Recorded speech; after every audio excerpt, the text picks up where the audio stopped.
আমার শরীরটা খুব খারাপ লাগতেছে, পেটে অনেক ব্যথা করতেছে, আমি এই ব্যথা সহ্য করতে পারতেছি না। তুমি আমার যত তাড়াতাড়ি সম্ভব হাসপাতালে নিয়ে যাও, আমি পারতেছি না, আমার ডাক্তারের কাছে নিয়ে যাও।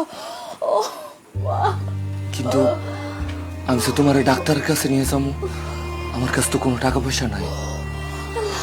দাঁড়াও, আমি দেখতেছি। আব্বা, আব্বা কই তোমরা?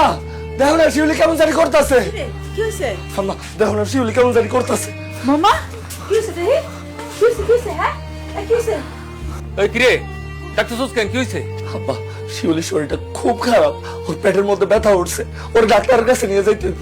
আমার কাছে তো কোনো টাকা পয়সা নাই। আব্বা তুমি আমার কিছু টাকা দাও না, শিউলির ডাক্তারের কাছে নিয়ে যাবো। টাকা তো আমার কামড়ায়, আমি টাকা বসে রয়েছি না, আমি কোনো টাকা পয়সা দিতে পারুম না।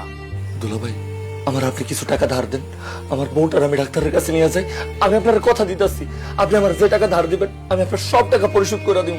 আরে আজব তো, কোথায় আমি টাকা নেওয়ার জন্য তোমাদের বাড়িতে এসে ওয়েট করতেছি, আর এখন তুমি উল্টা আমার কাছে টাকা চাইতেছো। তুমি কি আমার অপমান করতেছো? আমি কোনো টাকা পয়সা দিতে পারবো না। আব্বা দুলা ভাই আমি বিদেশ যাওয়ার পর আপনারা যখন আমার কাছে যা চাইছেন তাই দিছি।